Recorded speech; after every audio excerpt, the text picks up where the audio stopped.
Welcome to Big Sky Big Takes, a production of the Big Sky Podcast Network, and of course, our good friends at the at the FCS Fans Nation podcast. I don't know. Are they a network, guys? I think it's network. Yeah, that's what we're calling it. And I am your host, Colby Peterson, on the night. Want to welcome everybody into this one, man. We really appreciate our guys. Want to talk a little bit about the guys who are on the show tonight. First time, not the first time you guys have done Big Sky Big Takes, but first time this season. So want to welcome back Brint Wahlberg from the Griz Fan Pod. Brint, how have you been, man? Hey, doing good. Happy to be here. Happy to be back. And, liking the slightly shortened version too. Looking forward to just chatting a little bit about the conference tonight. Should be a fun night. Totally, man.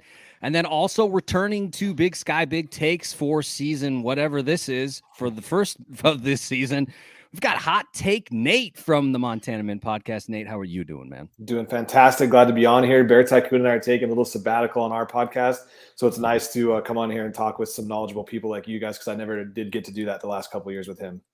Yeah, man. So, we've all been kind of watching our teams. We're now into conference play, and so we got to get to kind of play each other and kind of see how this thing shakes out. A lot of folks have said the Big Sky's stacked, guys. It's going to be a tough conference. The next 3-4 weeks are really going to be interesting. And so excited to talk a little bit about the show tonight. But before we get into all that, we want to shout out our good friends within the Big Sky Podcast Network. So like we said, we got Brint from the Griz Fan Pod. We've got Nate. Like you guys said, Nate, you guys are taking a sabbatical on the Montana Mint right now, but we'll be back. We'll be back. Okay, good. They'll be back talking a grand reveal.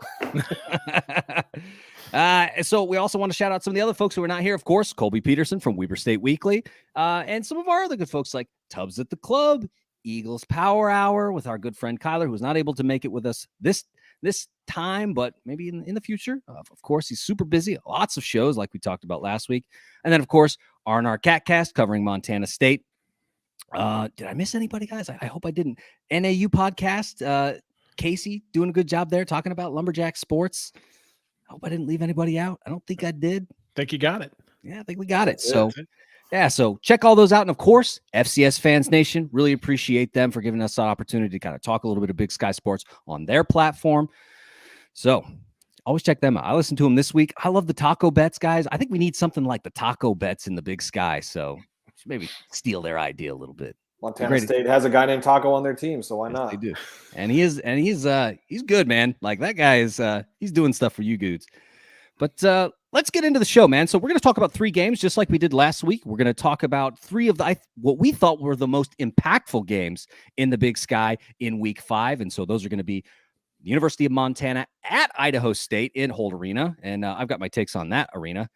Then we're going to talk a little bit about the UC Davis game at Montana State. And then we're going to wrap up with Northern Colorado at Idaho, because this is the second week in a row we've talked about Idaho. It's the second week in a row we've talked about Montana State. Everyone's like, come on, cover my team. Like, listen, guys, it's coming. There are big games coming. We'll talk about your team eventually. We haven't talked about, some of the other teams, but we will. So that's kind of our preview for tonight, man. And so let's get into it, guys. Want to start out with, like we said, this Montana at Idaho State game. And, I think at face value would say, are we really going to talk about this game, guys? I think it was a pretty much foregone conclusion what was going to happen here, right? Idaho State, worst team in the conference, probably the worst team in the nation, maybe right now. It's got to be close. Close. It's tough, right? But I don't know, man. Like, let's just start out, guys. We expected the Griz to come out and just kind of blow the doors off. We didn't expect Idaho State to really be able to do anything offensively because the Griz defense is so stacked. And so, Brent, these are your guys, man. Kind of give us your impressions of how things went in Pocatello on Saturday. Yeah, it was a game where, it was kind of an ugly game. I don't think you can take a lot away from it to say that it was something I don't think a lot of us expected in some regards. Like those of us in Griz Nation, Griz games in Holt are always weird. We've had so many strange games there. It's kind of funny. In 2009, Montana was undefeated and Idaho State was winless. Montana goes there as the number 1 team in the country and has to kick a field goal with 10 seconds left to win the game 12-10. It was the strangest game ever. So there were so many just bizarre things that have occurred there. But I don't know what it is. Former Grizz players say Holt Arena is haunted, so I'm just going to go with that. It was the ghosts. But, honestly, Grizz played a little flat. And so for a Grizz team that had come off a couple games with some pretty dominant performances against very poor to marginal teams, they made a lot of mistakes. Bad early interception, give up a couple big plays. We get maybe our best cover safety kicked out for targeting. Our number 2 corner was surprisingly out for the whole game. That wasn't expected. So you kind of had a couple of weird things happen. And then, but the thing is too, like you look at the final box score, it's like Grizz won by 8. Holy crap. The sky's falling on Montana. But then if you actually go back and watch like moments of the game, Lucas Johnson tries to extend the ball to cross the goal line with 7 minutes to go in the game, which would have made it 35-6. He doesn't. He fumbles. It hits the pylon, and of course, that stupid rule kicks in, and it's ISU's ball. So they score with 5 minutes left, and they score with about 30 seconds left. So they put 14 late points on where, they never really stood probably much of a chance to win the game, but it makes it look really close. So, it's a game that probably, puts a little bit of it shakes a bit of the confidence that a lot of us Montana fans are feeling. But hopefully, it gives the team something to build off of, just to recognize that, even some of these games that are perceived to be easier games, you've got to prepare yourself because, as a lot of us know, the first half of Montana's schedule has been a cakewalk, and the second half is quite the opposite. I think of their 6 games, 5 of them are against ranked teams right now. So it's going to be a lot tougher on the other side for Montana. Yeah, and like you said, Brint, I mean, the Grizz had really handled everybody that they'd seen up to that point. So even though it was a soft schedule, there were no scares. They handled every single team that they faced. And so it seemed like that was exactly what was going to happen here. So just weird things happen. I don't think, when I was watching the game, the game was never really in doubt. It wasn't like the Grizz were going to lose, it was just like, these are just weird things happening. But anyway, Nate, give us your take, man. I mean, I don't know how much of this game you watched, but I kind of wanted to get your thoughts. We were getting ready for the Montana State game. It was the late game, obviously. So we were drinking some beers in downtown Bozeman. Didn't get a chance to watch a lot of this game. I'm a simple man. I look at the final score, Brent, and that just lets me know that the Grizz are gettable. I mean, honestly, we know the Grizz are good. We know the Grizz are good. This game, I think, gives the Big Sky a little bit more confidence that maybe they're not invincible. Because, I mean, I'm not even saying that anybody on the Griz Fan Pod was saying they were invincible or that they were, unbeatable. But we all knew that defense was stout. We knew that Lucas Johnson had been playing very, very well. This game kind of gives you that maybe a little reality check for the rest of the conference in a good way, saying, the Grizz aren't just going to roll through everybody. So I think that was something I took as a Cat fan, and maybe the Big Sky took as well, is that maybe not as invincible as we all thought they were with how dominating they were with those teams that they were supposed to dominate. This Idaho State game was another team they were supposed to dominate. I think they were 33-point favorites or something like that. I honestly thought they were going to win by about 40. Same. And it didn't happen. So it was one of those weird games. Montana State knocked off McNeese and Moorhead like they should have by they covered their spread. One was by like 50, the other one by 30 plus points. Montana State took care of those teams that they were supposed to. I would have been a little bit nervous with this score against McNeese or Moorhead if Montana State did that. But I think those 2 games were early in the season, so we were still trying to figure out who Montana State was. Where this, we know who the Grizz are. They're a very good team. They have an awesome defense. They have a very good quarterback. So I feel like this one's not as scary for the Grizz fans as it would have been like if Montana State would have only beat McNeese or Moorhead by 8, because we know what the Grizz have, and they have a very good team, obviously, number 3 in the country, I believe, right now in these polls. So like Brent said, you can't put a lot of stock in that final score as much as I want to. It was never really in doubt, you can tell. I mean, that touchdown at the end of the first half was huge for the Grizz with 5 seconds left. That changes the whole trajectory of things going into the second half. But I love seeing it. I love, texting my Grizz friends and tweeting about it that they only beat Idaho State by 8. But in the grand scheme of things, I think this is more of an anomaly than what's going to be occurring for the Grizz the rest of the way. Their schedule does get harder, obviously. But like you said, the game was never really in doubt. It just is nice as a foe of the Grizz to see a little bit closer of a game here and not just like a 30-40 point blowout like they've been doing and like what I thought they were going to do. So it was nice for us to see that. It's a W for them. It's a conference win, so you can't be too mad at it if you're a Grizz fan. But it was nice to see as a opponent of the Grizz a little bit of a closer game and see that they're not invincible. Yeah, I mean, your hope is like as any fan when you have a close game against a team that you should blow out is that it's more of a gut check rather than exposing bigger concerns, and that's the big narrative around Montana. I don't think any Montana fan can deny that what the best team they've beat is a 2-win Portland State, a 1-win Portland State, so, or maybe a South Dakota that took NDS, held on for a half against NDSU. I mean, the Griz don't have a good win yet, so that's going to be the second half of their schedule.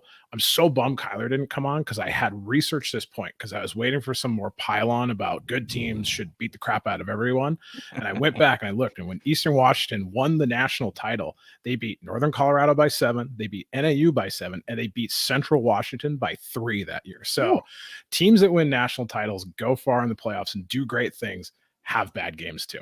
The best part about, like you said, Nate, is at the end of the day, it is a W.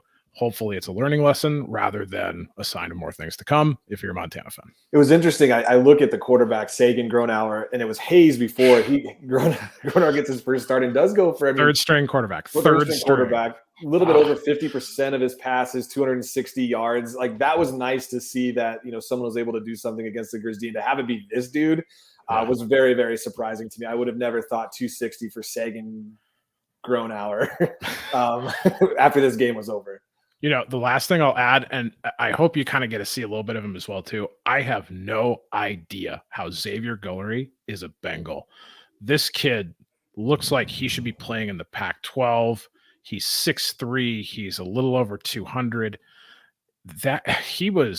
He impressed me. I think he finished with 85 yards. He had about 60 of it against our safeties. Then the Griz made a shift and put Justin Ford shadowing him, really cut his yards down. Probably might have had a later TD that hit his fingertips, even with Ford in coverage, just a little bit of an overthrow. Saying something, right? Yeah. I mean, Justin, my goodness. Yeah. So, I mean, it's like this Guillory kid, I have no idea how this kid landed at Idaho State. He's the one shining star in that whole dumpster fire they have right now. Yeah, another thing that I was going to say, talking a little bit about momentum, right? Going into the halftime, I mean, there were quick turnovers that turn into points for the Griz that I think give them a little bit of, I guess, relief going into the locker room at halftime, because things were looking pretty tighter than I think anybody really expected. Then the turnover happens, and then they immediately, march down. Like, Idaho State's defense with that short of a field was not going to be able to keep the Griz out of the end zone, and they didn't. And so that just kind of gave the Griz that opportunity to say, okay, everybody calm down. We're going in, and it's not going to be a big deal. They walk into the locker room up at halftime, 21-6. Yeah. And so it's like, okay, fine. And there were a couple of really key scores in that second quarter for the Griz that kind of let the pressure off. Because I mean, Brint, you can give me your take as a Griz fan, kind of watching the way that the first half was going down. It was just like, what is happening? Like, what is going on, dude? Like, how is this a game? Yeah, I mean, and that was because I think it was 3-0 Idaho State at the end of the first quarter, because we'd had an interception. Idaho State was controlling the ball, controlling the clock early. So Montana to have a 21-point explosion. One helped with an interception for, that set up the second touchdown, I think it was. That helped. I mean, it really kind of helped spark Montana's offense. And it's wild that, they just scored 7 whole points in the second half, and it turned out to be a backwards lateral wide receiver pass to a tight end for the touchdown, but whatever way you can get it, I guess. So yeah, odd game, funky game, weird stuff, but yeah, moving on. So that's and we got a week off to recollect, which is nice too. So last question on this, guys, and Nate and Brent, I want to get both of your takes, and then we'll move on to the next game. Is we talked a little bit about it in our Big Sky Podcast Network chat on Twitter. It's a group chat between, the affiliate members, talking a little bit about the Griz in the second half, because it was like, they only scored 7 points. Like you mentioned, Brent, there was an opportunity to score more, but, mishaps happen. Fine, whatever. The game wasn't in doubt, so it didn't kill you. But I wondered, we talked are the Griz just kind of coasting right now? I mean, are they just kind of chilling, because they don't think the Idaho State can hang. And so they're just like, you know what, the defense has got us. It's fine. What were your guys' takes? Did it feel like the Griz were just coasting in the second half, playing 2s and 3s? Like, how'd it look to you? I mean, this is from someone who didn't actually get to watch a lot of that second half, but I looked at the ESPN thing and they had the attendance for this thing at 5. Literally, it says 5 on the ESPN page. I'm assuming it wasn't 5, but more than that there.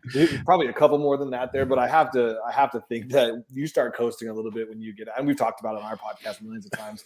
When you get out of Washington Grizzly Stadium or any of those really good environments that you're playing at, how hard it has to be to kind of get up like you do when you're at home or you're in any of the great environments, some of the great environments in the Big Sky. So I have to think that had something to do with it. One, you're playing one of the worst teams. You have that lead 21-6. You get it up to 28-6, and like there's just not that same momentum shift where you get that score and the crowd's behind you. That's just my total guess about what you could have been feeling. I know the attendance was a little bit more than 5, but it probably wasn't much more than that. So I'd have to defer to Brint for the X's and O's, but I have to think that's a hard atmosphere to try and come out and keep momentum going when you're playing that team. Well, I will say that, there were two, I mean, Brent, would you agree? There were 2 full sections of Holt Arena that were filled with Griz fans. Yeah. So more Griz fans than ISU fans. Yeah. Yeah. Like, it's not like the Griz faithful didn't travel because they were there. It's an easy drive. Yeah. Yeah. It's not very far. And, Holt Arena, I have my takes. I think it's a garbage arena. That's what I think. You know what I mean? They talked all about all the money they're spending. And yeah, it looks nice, but like, they showed the renditions of what they were doing and all these millions they were spending. And I was kind of like, that's it. That's all they're getting out of that. Like, man, they must have really had to put some money into the roof. Because like the end of the rest of that. End of the day, it's still a Kwanzaa hut, right? So yeah. But I'd say they weren't playing 2s and 3s in the second half. Really the only noticeable roster change was after Lucas Johnson fumbled the ball. He was benched. Bobby Houck just pointed out it's a cardinal sin to fumble in Grizzly football, and especially to do it at the goal line, resulting in a turnover. And he did that. And then Chris Brown got the next 2 possessions. Obviously, Grizz were playing like the game was in hand. So I don't think if it was a tie game that would have happened, but I think maybe trying to send a message there. Montana was flat for most of the second half, and it's something that those of us in Griz Nation we know it as Bobby Ball. And Bobby Houck, when he's got enough of a lead where he knows he doesn't really need to do anything else, we just get super vanilla. We run the ball, little short passes, we punt the ball away, chew the clock, run the game out. And special teams player of the week, our punter. And I mean, he kicked the hell out of the ball. So it was great, but it was like, Bobby just knew it's like, well, we're going to flip the field every time, even if it's 3 and out, and they're going to have to go all the way. And they didn't have enough time to do enough of that. So ugly win, but it's still a win. And I don't know, it's the way it went. And we saw a lot of that in his past tenure. And I'll bet I don't know about the rest of the season because of the schedule, but we'll see more of it in the future for sure. Yeah. So that's it. I mean, like you said, guys, Griz end up getting the dub in Pocatello. Never in doubt, 28-20. Yes, it looks close, like Nate was saying, but if you watch the replay, which you can do that on ESPN Plus, you can go back and watch it. Which I was also really surprised because it was a Griz production. It seemed, right? Was that how it worked? It seemed like it was all Griz people, even though the game was in Pocatello. Like Idaho State did not put that production on. That was a whole other thing. Yeah, there was a production team out of Missoula. It's Marty Morningweg, former Griz quarterback. He lives on the south end of town, and it was the local NBC affiliate who had bid for a bunch of these games. So if you haven't taken on the full Marty Morningweg experience, I'll tell you what, it is it's quite the ride. It's interesting. You either love it or you absolutely hate it. Yeah. But I mean, not in doubt. Griz get out with the win. I mean, people can question if they're just box score checking, but if you watch the game, this is a weird one. It is what it is. The Griz move on. Yeah. So now, guys, let's talk a little bit about the next one. And so, Nate, like you said, you were on the ground for this one. Davis takes the trip up to Bozeman to take on the Bobcats. And this was a make or break game for the Aggies after losing to the Wildcats in Davis the week prior in a close game, 17-12, really weird score, right? If you watch that game, typical Weber State football. If you've watched any Weber State football in the last, 4 or 5 seasons with Jay Hill at the helm, I mean, it was just a defensive slugfest. Neither offense could really do very much.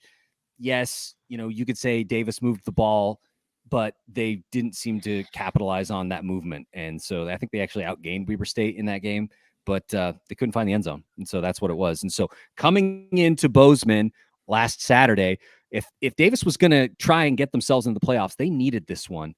And the Bobcats had other plans, man. So Nate, kind of give us your take, because you were there. You were in the crowd. We saw your photos. You had good seats too, man. Great seats. It was a fantastic atmosphere in Bozeman on Saturday. It was a late game, 8:15. I think my mom passed out in the fourth quarter. She was so tired. Not beer related, mostly just the game was in hand. It was 11:45 p.m. in that fourth quarter, but fantastic atmosphere in Bozeman, seeing Davis come to town. And it was our first game since Cat Griz without Tommy basically at the helm. I mean, obviously we lost him in the championship game, but he has, he's been starter every year. And so we have Sean Chambers comes from Wyoming, starts this game and just absolutely in control the entire game. I've been talking about him this whole year about how he just looks like he is a loved member of this team, a respected member of this team. He came in, he said all the right things. He said he wasn't trying to take Tommy's spot. He was going to do anything he could in that quarterback room. He was going to be ready.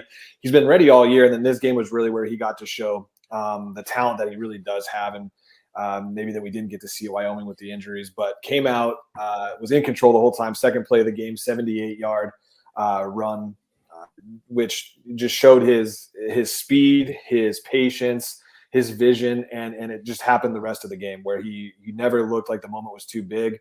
He never looked like he was struggling to figure out where to go or what to do. Took a couple sacks, but nothing too crazy. Made a couple iffy passes that weren't picked that could have changed a little bit of that first half for Montana State. But really in the grand scheme of things, Chambers came out, was an absolute gamer. That the final run he had, the 65-yard run, was coming right at us in the end zone. He didn't even come close to hitting full speed on that. He knew where his blockers were. He just jogged all the way down the sideline for 65 yards into the end zone.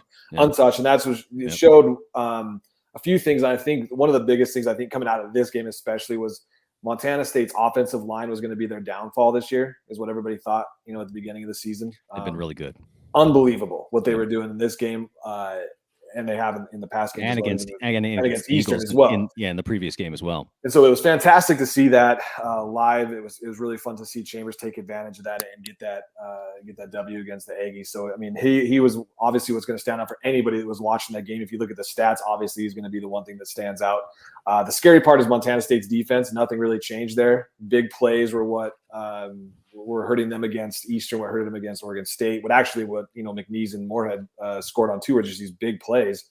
And it's more of the same of that. On Saturday against Davis, the defense came up big with an interception that changed the whole game in that second quarter, I believe it was. But for the most part, just a fantastic game to be at. Chambers gets you thinking about what are they going to do with a healthy Tommy. You can't take away the Butte boy out of the starting, or you're going to have a revolt in Montana. But at the same time, Chambers showed that Montana State has two pretty good quarterbacks with oddly similar skill sets. Yeah. Couple of things that I was going to note there was, like you said, a name that you hadn't quite said, and I'm sure we'll talk about this, but Callahan O'Reilly really stepped up in this one. So you did talk about the big plays, but Callahan O'Reilly really playing a big role, lots of tackles. He's just sort of playing that role out there to kind of clean up whatever gets into the second level and doing a really good job. I mean, a guy that I think we're going to be saying his name an awful lot as the season goes on, because I think folks maybe thought that the Cats might have a down year, that maybe they wouldn't, because they lost so much talent, not just to graduation, but to the NFL, folks. Like they've got guys playing in the NFL on Sundays right now. That's who the Montana State Bobcats were last season. And so it's like, it's tough to, reload when you've got 3-4 guys who are in the league. And I mean, I think they've done a pretty good job. So Brint, give me your take, man. I mean, I don't know how much of this Montana State Bobcats game you had a chance to watch, but kind of tell me what you saw. Well, ESPN figured I didn't need to watch the first quarter, so that was a lot of fun. So my following the first quarter consisted of Cat fans tweeting at ESPN and the Big Sky Conference, complaining loudly. That's true. So I did catch the second quarter and the third quarter as the game was looking more in hand, and it was late, and I had been maybe consuming a beverage or two since the Griz game kicked. An hour or two before that, I hit the sack. So, but I mean, yeah, Chambers looks amazing, and it's going to be fascinating. I mean, I agree with you, Nate. Like, Tommy can't lose the job to injury. And, I don't know if have they announced if he's back yet this week, right? They hadn't really announced. I don't think I've seen the official announcement yet. Yeah. I don't think we've seen the official announcement yet. Right. But they're saying it's I mean, we're not changing anything. Yeah. Right. And it's great to have, I mean, it's a fascinating like thing where MSU's got two guys at the very least that can run the offense the same way. So the drop off at quarterback is not very noticeable. And that's been a big challenge that Montana has had, where Chris Brown's an admirable backup to Lucas Johnson, but he is not the running threat, the dual threat, like that kind of thing, where Chambers comes in and, miss a beat. In fact, it looks even better. So it's going to be fascinating just to see, if that quarterback controversy comes up. It's tough. Like the only other Cat game I've watched, just because I think the other ones ran at about the same time, was the Oregon State game. But that's such a tough measuring stick. Like, okay, yeah. Tommy didn't look great in that. The defense looked bad in it, but I mean, it was a Pac-12 school that appears to be a pretty darn good school, school this year. So I don't know. It'll be just fascinating to see, like, if Tommy comes back and runs well, because he does that great. But if he's still not passing much, throwing some more picks, like, what's that going to look like? Like, is how short's that leash? That's the big thing, I wonder.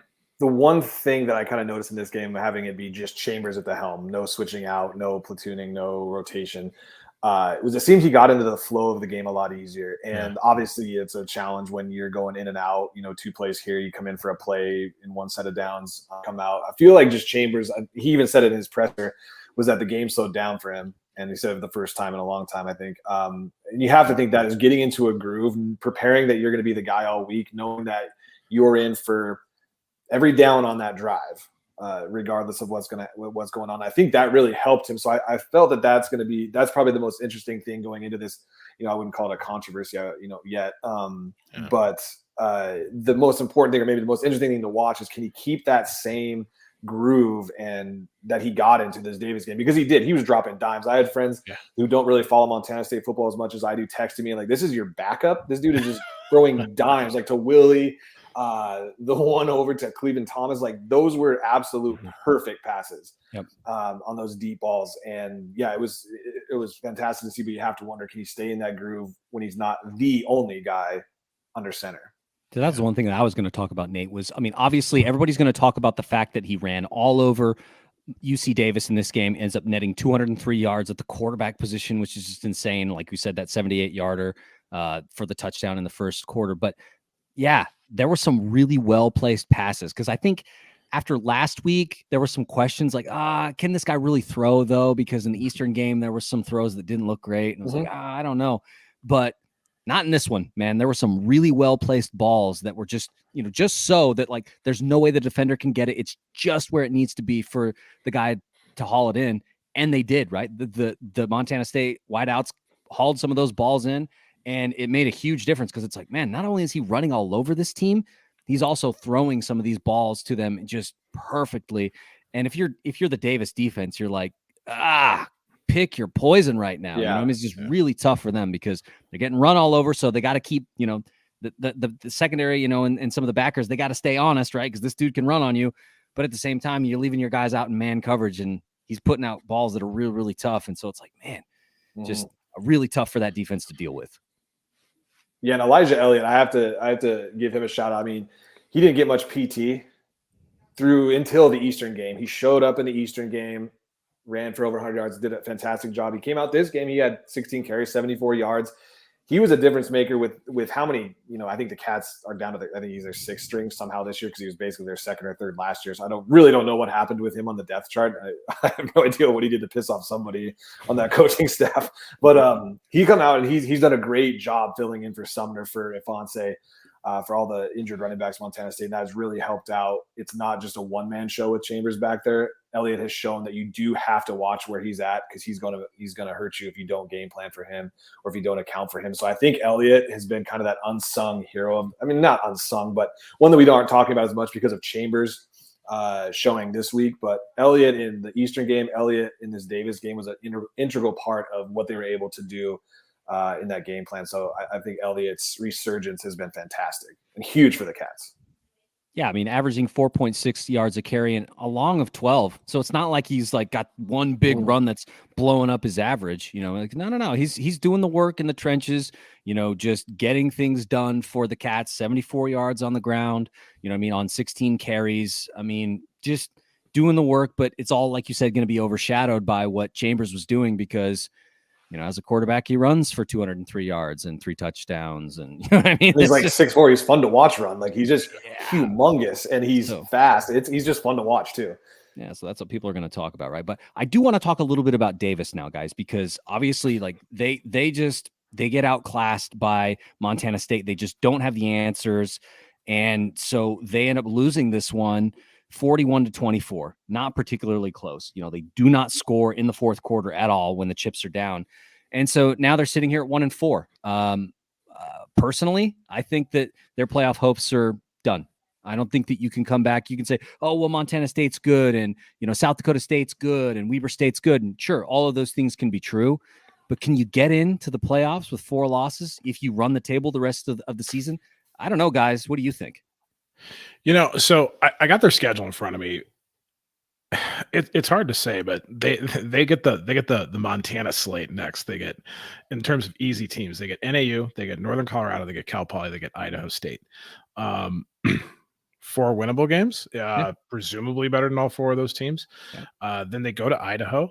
Who knows where Idaho's going to be at that point? They're kind of the upstart, slightly surprising team of the first half of this year. If they continue that, and then they finish with Sac. So if Idaho and if you went out and you're 7-4 and say Idaho's still ranked and say Sac is sitting in that top 10, top 5 in the conference still, yeah, I think you could be in. But you've got to run the table and you've got to actually hope other schools do better too. Because if Idaho falls off and say Sac drops a few and they're in the 15, 20th range and they're not in line to win the conference, then that resume just looks like garbage. Yeah, I mean, that Sac game right now is really the only thing I think they can hang their hat on, and they have to really hope that Sac continues to play at the level that they are, because I feel like in some ways Sac is still a little bit untested. Oh, but they've got an FBS win, Colby. Yes, they do, against Colorado State, who, if you're watching College Game Day on Saturdays, they're openly making fun of how bad Colorado State is right now. And so I don't put a lot of stock in that win. It's like, oh, they go out, and they beat them in Fort Collins. Like, who cares? They're terrible. They're absolutely terrible. And so, Middle Tennessee State whooped them. And then Middle Tennessee State, but they're like, well, they beat Miami. Colby, like, don't talk to me about that. That's just weirdness. That's just weirdness. But I don't like, if Sac is, like you said, Brent, top 5 going into that final game of the season, and Davis can pull it out, plus they've taken care of business with everybody else prior to that, maybe. But if they don't get it, they have 0 quality wins. And it's just like, why would we let you in? And they're going to need help too, in the sense that, like, if it is still the haves and have-nots that we see at the conference, where it's like Montana State, Weber, and Sac are locks. 7-4 Davis being that 5th kind of bubble team. I don't know. You're going to be sending, like, the vast majority of the playoffs is going to be Big Sky and Missouri Valley. So, the joke we have on the Griz Fan Pod is a 7-win Davis team better than a 3-win Northern Iowa? And I think most of the FCS voters on the East Coast would say no, they'd put a 3-win Northern Iowa in, of course, every time. Every year. Every time. Put the Panthers in, baby. I think the one thing that I saw, like, in person watching this game was Gilliam is, like, the weapon. Yeah, he's it. Hastings doesn't scare you much. I mean, Land Larison, give him his due. He's very good, I think, in the slot. Like, he's very quick, but Gilliam is it, right? So they ran Gilliam 24 times, and by that 3rd and 4th, especially by the 4th quarter, he was gassed. He was donezo.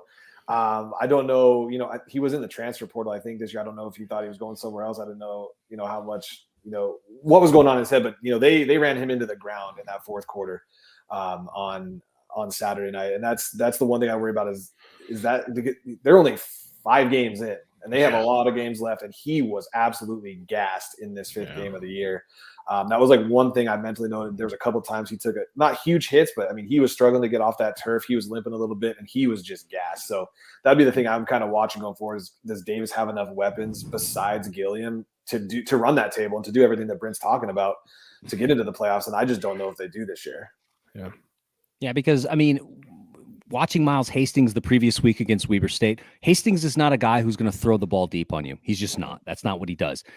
Their offense is predicated on getting the ball out quickly and letting their guys get yak. That's what they want to do, right? And so if you've got a team that can contain them the way that Weber State did, and by and large, I mean, the Cat defense did the same thing, right? They didn't give up a ton of points. Now, they gave up more than Weber State, but still, like, they didn't give up that many points, and they absolutely, trounced them offensively on the other side of the ball with some really big plays. Like, I mean, you shut down a few of those weapons. It's like, what is this Davis offense really doing? And I think that is probably that's their biggest question mark on whether or not they can be a playoff team right now, is can they get the offense going against tough competition? Even though you look at their schedule and say, well, they don't have that much tough competition left, Colby.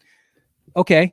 But they're going to have to find ways to generate points, and they're going to need to capitalize on red zone visits because, man, when they played the Wildcats, they did not, and it cost them. Yes. Yeah. It's going to be an interesting one. They're going to be an interesting team to watch. It's always fun when Davis is good in the conference. They have fantastic facilities. They have, a great stadium. It's a massive school in California. It's always fun when they're up at the top, but it's one misstep and they're not a playoff team. Yeah. I mean, they're, I think, in a situation where Weber State was last season, where it was just like, I mean, you got quality losses, but you got too many of them, know? And so, and when Weber lost to Portland State, it was like, well, that's it. You're not going to the playoffs now. You had to win that game because you can excuse a loss to, Montana State. You can excuse a loss to James Madison in prime time. You can maybe even excuse that Davis loss. It was less, and then beating Eastern and Cheney. Okay, there's a resume builder, but like, you can't lose to Portland State at home, bro. Like, that's it. And that's kind of where they're at right now. So like the tightrope is ready to be walked because they cannot lose any more games. Otherwise you're in the same spot and you're definitely first 4 out, if not more. And it's a hard way to end the season when it's one misstep the rest of the way, or Sac falls, or Idaho falls, and you're not going to get that really quality win. That's going to be a tough way to roll through the end of a season when you've already stacked this many losses at the front of your schedule. That's demoralizing for a team. So I can't even imagine what it'd be like trying to play through that, knowing that the playoffs are gone and you're just going to go for that Causeway Classic win against Sac State, I suppose. Yeah, I guess so. Yep. All right, guys, we've talked a lot about that. Montana State, I mean, I had them at number 3 in my power poll this week because, I mean, I had them the way that they played Davis, I had them ahead of Weber, man. I was like, geez, these guys took care of business. But let's talk about the final game this week, about this Northern Colorado-Idaho game. And so once again, Cole, you're probably like, Colby, seriously, we're going to talk about Northern Colorado against Idaho? Yes, we are, and here's why, folks. I think everybody kind of had a hunch that, like, yeah, Idaho's they're going to beat Northern Colorado, right? And that first half, man, I think maybe Vandal fans were sweating on homecoming weekend because things were getting a little bit tight. But then they come in the second half and, they just hit the Jets and they just took care of the Bears like it wasn't in doubt.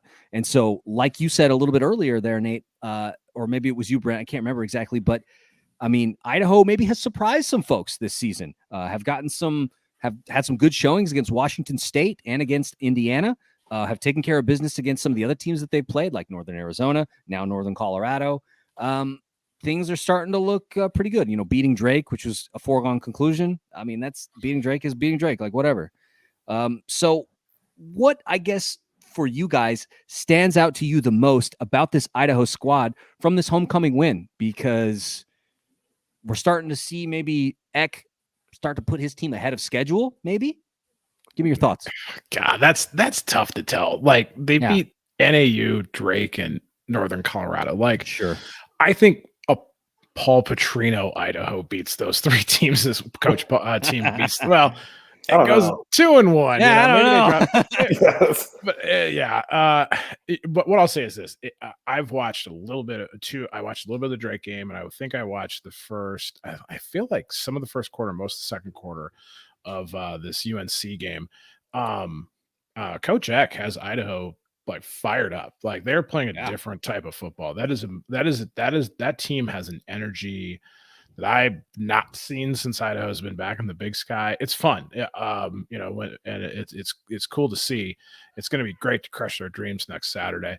I think like the Drake game though, like the Drake game was kind of close for a while, which is a little weird. Right. Like that got to halftime, and the announcers were like, "You got to play better than this against like the worst team, like one of this terrible non-scholarship teams." Yeah, like, what are we doing here? Yeah, and so there's some of these things. It's like, and of course, again, the Northern Colorado, the with Dylan McCaffrey back at quarterback, who has been amongst the Big Sky of us. We've kind of joked about the nepotism and things like that, and kid passes for 265 yards and a couple touchdowns in the game. And like, it was a shootout until 5 minutes to go in the third quarter. So they're playing better football. They're looking like a more fun team. They're looking like someone that is building to be a competitor.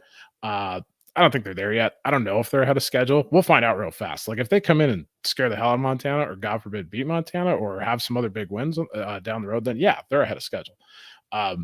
It's kind of funny. I feel like the closest comparison I can draw to X first year, and this is really presumptive, like I'm getting way ahead of myself on this, but this feels like when I saw Choate's first year at the Bobcats, and it was like he had a team that really rallied to the coach and the system and fought like hell in games, had ugly games, lost the games they probably should have lost anyways. But, of course, they pulled out some wins that they weren't supposed to win as well too. So, is it going to follow that path? It'll be interesting to see. So I think a lot of these teams, these next 3-4 weeks, it's really going to show us what Idaho's really made of. So yeah, they put up a lot of yards, and their offense, I mean, they had almost 500 yards of offense in the game too. So it was a great game. Their team speed impressed me too. Their running backs, I mean, it seems like what their transition with their roster so far seems to be working. Yeah, it's interesting. It's funny that you say that Choate energy, because it's kind of the same. He went from this guy that was pretty bland in Petrino to Eck, who has a personality. You can see it on Twitter. You can see that he is getting that energy going. We went from Ash to Choate, which is like that same thing. This dude was like dead on the sideline, and we went to a guy who's going to fire you up to do, the whole team up. So that's a great similarity or, comparison between the two. And I think you could tell that energy when Eck got hired. Yeah. SDSU definitely misses that dude. The hire when they got him, I was like, that is a fantastic, fantastic hire for Idaho. And you could tell, and I think I'm a little bit closer to Idaho than I ever thought I would be, because of the Tubbs of the Club guy. Like, we do get to hear a lot of that inside stuff, and they are, super fans, and they love this dude. And so I think I want Idaho to be a competitor in the Big Sky Conference. They're one of the originals. It's fun when Idaho's up there. They have some of the best jerseys and helmets in the ugly brown ones, but Grumpy Joe is fantastic. So when Grumpy Joe is at the top, competing at the top, it's always fun. But I have to agree with Brint here that it's Drake, and a Hugh in North Carolina. Like, we have to pump the brakes a little bit that this, they're in the top 25 now, which is pretty cool. But at the same time, it's 10-15 on October 15th against Montana. That's where you really kind of see where this team is at. Montana's also going to be able to see where they're at too against Idaho. But this is a game where Idaho has to win this if we're going to, or keep it close against, like Brint said, keep it close against the Griz if we're actually going to start buying stock in this Idaho rise to the top of the Big Sky. But hey, fantastic win, and putting up 55 points is fun for the fan base, and it's some offense that you probably haven't seen the last few years with that Petrino offense. But yeah, you also, like Brint said, you also let Dylan McCaffrey actually look like a serviceable quarterback, which is not doing you any favors when you think about that defense. It is, nobody's sweating when the McCaffreys come to town. So that's how usually we're gonna roll. Right? Maybe fans, right? Fans are definitely sweating when the McCaffreys come to town, but not defenses usually. And they let McCaffrey look like a serviceable quarterback, but at the same time, a good Idaho is fun for the Big Sky. It's fun for us fans. It's fun to have those teams at the top, the Weavers, the Idahos, Montana State, those type of teams. So it really is fun to have them up there. So hopefully it keeps rolling. I hope it keeps rolling into the 15th. I hope they come and they prove all of us wrong, and they're a legit team, and they beat the hell out of the Griz in Washington Grizzly Stadium. I'm not going to lie about that one. So I really am hoping that Idaho is for real, but I'm pumping the brakes right now and waiting for that game at Wad Griz to really, make my declaration of if they're back. That's fair. That's fair. We'll see where they're at. Wash Griz, will make, men out of boys. If that's an environment that you can, be competitive in and maybe even get a win in, good for you. I see that they put hair on your chest. They both have buys going into that game, it looks like. We do. 2 weeks off for both of us. Second game this year that the Griz have had to play a team coming off a bye. So it looks like that scheduling was to try and get ready, and it did not work out for Portland State when they came out to Wad Griz, and they took their only charter of the season. So hopefully Idaho doesn't waste all this bye and the resources and go in there and have the same outcome as that Portland State game. I wouldn't mind it, but you would not. I know that. I will circle back to one thing you said, which I think you look at the teams with the real engaged fan bases, and Idaho is definitely one of them. So it is exciting and encouraging because you've got the Montana State's, Weber, the faithful group out of like Eastern. NAU has got a couple of real loyal people sticking with it, and not to say Sac and the others don't. Shout out to the Hornet House on Twitter, but it's just like there's we've got the podcasts, you've got the more engaged crowds, the better environments to go to. A better Idaho just makes the conference better. It makes it more fun. Yeah. When you can get excited for another game on the schedule where maybe it wasn't Idaho in the past couple of years when they came back down to FCS, when you can get excited for more conference games on the schedule, that's a good thing for all fan bases. Absolutely. Yeah. One of the things I want to talk about here, guys, was Giovanni McCoy, because I mean, he really had another great game, 298 yards, 4 touchdowns. I mean, 22 of 27.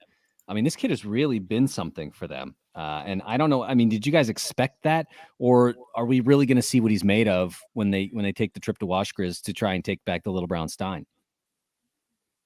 Yeah, we'll see what he's made of then. Again, just like Montana's been doing, you're putting up good numbers against bad teams. So let's see how it goes. Let's see how it goes when you start playing the big boys. But obviously you're doing what you're supposed to do. You're putting up the numbers you're expected to do against lesser opponents. So you're doing all the right stuff. So off to a good start. Yeah. It's fun to have. I hope he's an electric. I do. And we keep going back to the fun factor and having these teams with some exciting players. And he could be one of those guys, which would be, fun to have another great quarterback in the Big Sky. But like Brint said, it's so early in the season for Idaho with the teams that they've played to see what he's made of. And again, like you said, it makes men out of boys at Washington Grizzly. So you're really going to see how he handles a crowd there, how he handles an elite defense on the FCS level. So it's gonna be really fun to watch. Again, it's kind of early to make any kind of predictions or really know what they're made of. But I mean, he gave Washington State a game. He played really well against them. They almost won that Battle of the Palouse, which is crazy. Really so that was really impressive. So maybe if he keeps harnessing that and that excitement, maybe he is something. Yeah. Last thing I was going to say was that the only thing, if I'm Idaho going into that game against the Griz, that I need to really be worried about, I think, is Lucas Johnson, because the Griz secondary, the Vandal secondary, I think, is really having a hard time of keeping guys down. You mentioned, giving McCaffrey lots and lots of opportunity to beat you. They actually outpassed the Vandals by a few yards. I mean, Northern Colorado passed for 300 yards in this game. Idaho only 298. You know what I mean? And so it's like, and this is Dylan McCaffrey under center for a Northern Colorado offense that has not been good, has, had the benefit of playing had a couple of good weeks in a row now. But if I'm Idaho now having to face Lucas Johnson, who has been very good, who is a very mobile quarterback, I think you really need to focus and make sure that your secondary is ready for that, because if not, that plus the atmosphere, I mean, offense gets crowds riled up, man. And if the Griz offense gets going early, it's going to be a long day. The Griz special teams gets the crowd going is what it is. Yeah. I do. Absolutely. Yeah. I mean, we'll just have to see. Yeah. It definitely seems like there's a handful of teams with really great defenses early. And there's a lot of teams with apparently suspect defenses. So just, you've kind of got your typicals of the last few years, Weber and Montana playing great defense, Cats giving up a lot of yards, but not giving up a lot of points in many situations. It's just, some of this is going to come down to, you look at some of these things that I think it was a point I was going to make in the Cat Davis game was like, give up a lot of yards, but if your offense is outproducing, you're probably fine. But what happens when you start encountering these teams that are much more proficient in the red zone? Like Davis is terrible in the red zone. Yes, they are. Griz are better, but not great. So it's like, as you start to hit some of these offenses, and maybe it's some stuff that some of our teams aren't going to see, unfortunately, until the playoffs, some more red zone, like highly efficient red zone school offenses, what that looks like against some of our defenses. But with some of these poor defenses so far, especially against lesser opponents, what's going to happen when you hit like good teams that know what they're doing? So we've said that. Yeah. Like a team that allows 260 yards to Sagan Gronauer. A bunch of garbage time yards. Yes, indeed. Yes, indeed. A lot of guys missing from the secondary. That was the first thing. When Brent started talking, I was like, yeah, they're missing some guys. But anyway, so that's Northern Colorado, Idaho, folks. So like we said, 2 weeks off, and then we will see what the Vandals are all about when they head to Missoula to take on the Griz and see if they can get that Little Brown Stein. It hasn't been in their possession for a long time. So we'll see about that. Midnight. Now, guys, let's talk about MVPs, man, really quickly. Let's start on the offensive side of the ball. Brent, want to start with you, man. Who's your offensive MVP in the conference this week? Oh man, I had such a tough time. I looked around and I debated about it, and I just, God, I mean, no, it's obviously Sean Chambers, but I don't. Chambers. I'll let Nate sing more praises. So what I was going to say was I had a backup choice, and I actually thought Giovanni McCoy deserved more of a consideration for his performance. Almost 300 yards, 4 touchdowns. Do you know who has the top efficiency rating in the conference of all quarterbacks? It's McCoy. It's not Johnson. It's not Talkington at Eastern. So, I mean, this kid's doing good stuff, bad schools, but he's doing what he needs to do. I think the Shasher kid, the Portland State quarterback who got co-MVP, he's an up-and-coming talent. I think he could surprise some people in years. I thought that was kind of it was a very Big Sky thing to share an award with that type of, but anyways, if anyone's going to something out when it wasn't deserved for one of the most dominant dual threat quarterback performances in a game that we've seen in years, it would be the Big Sky to give it to Shasher. Nice game, 400 yards, 5 touchdowns, but Chambers outgained him by over 50, 60 yards or something. And I don't know. So it's obviously Chambers. That's my take on it. Yeah. Nate, what do you got? Got to go with Chambers, obviously. I mean, I talked about it. If you want to kind of look at that backup MVP, it's Elliott that allowed him to kind of do that. I think, in my opinion, his receivers made some great catches, but it's the first quarterback to do 200 and 200 since Dalton Sneed. Dalton Sneed did it. Not in that Weber State game, but Idaho State. It was Idaho State, actually. Wasn't the Weaver game. I know that, but yeah, first 200 to do that sounds pretty cool. So yeah, obviously that's the easiest MVP we're probably gonna have for a little while. Yeah. All right, guys, let's flip the script down. Let's go on to the defensive side of the ball. Brent, I'll go back to you, man. Defense, I mean, not as clear, right? So I don't know. Give me your pick here, man. What are you thinking for defensive MVP for Week 5 in the Big Sky? I had a tough time with this. I think I hop back and forth between Pat O'Connell and Riley O'Callahan. Reason being, probably those were the 2 games I watched where I actually saw defensive players make some plays. Pat O'Connell, 10 more tackles, another half a sack. He wasn't credited for another sack in the game. I know the narrative. If it was in Washington Grizzly, he would have had 3 or 4 sacks. So it's fine. We'll make it up against Did the sack go to Robbie? It didn't actually. Okay, I think maybe you guys. So I'm not. I mean, I read a lot of stats and stuff, but if a quarterback is going to pass the ball and is pushed out of bounds by a defensive player for a loss, that is a sack, correct? Because he did that at least once, if not twice, but he only had half a sack in the game. It's fine. He still leads the conference. He has the most sacks, most tackles for a loss in the conference. So I'd say Pat. I was really leaning between him and O'Callahan though, because man, O'Callahan had a hell of a game too. It seemed like he was in on every play, but that's where I'm leaning on that. Nate, what about you, man? I mean, mine's going to be so Bobcat centric. It's not like really the Big Sky MVP. It was just a massive play in our game. And it's hard to go back. I didn't obviously get to see all of the Big Sky games on Saturday, and it's hard to go back and just look at stats to figure it out. I just have to, James Campbell from Montana State had a massive interception in the red zone against UC Davis. The score was 10-14 at the time. Davis was going to go in and score. They had just run the most insane fake punt of all time, like 35 yard. It was like 4th and 35, and that was some Jay Hill stuff right there, dude. It was unbelievable. a delay of game on purpose, and then a deliberate false start, and then they do the fake punt. It was demoralizing. They didn't expect that, right? They're like, they're just giving themselves more room. You could have heard a pin drop in Bobcat Stadium after that happened. We were just like, what the hell just happened? So the next play, I think it was another false start, but then James Campbell gets the interception, totally turns that game around. It could have been 17-14, changes the whole narrative of this game, changes the atmosphere in Bobcat Stadium, changes everything. Huge pick down there in the red zone. So I know it's Bobcat centric. It's totally pigeonholed into the one game that I was at, but it was a huge play for Montana State. So I just have to go that one because it's the one I know about. Yeah, and I think for me, guys, having watched a good chunk of the Griz game, a good chunk of the Idaho game, and then obviously, the nightcap watching Davis take on Montana State, which was kind of like my game of the week. I really wanted to see what Davis was going to be able to do, and also how Montana State was going to follow up that Eastern win. For me, it is Callahan O'Reilly. And the reason I want to say that is because, I mean, there are some bigger plays, like you said, Nate, some more impactful plays. But the thing with Davis's offense is you have to contain them, right? Like they're not going to throw these deep strikes down the field. That's not what they do. They want to get this short chunk yardage against you. And it felt like Callahan O'Reilly really did a good job of keeping guys, keeping them off the sticks, just making sure that like if they're going to get into the second level, they're not going to get too far and just break off these massive, chunks of yardage.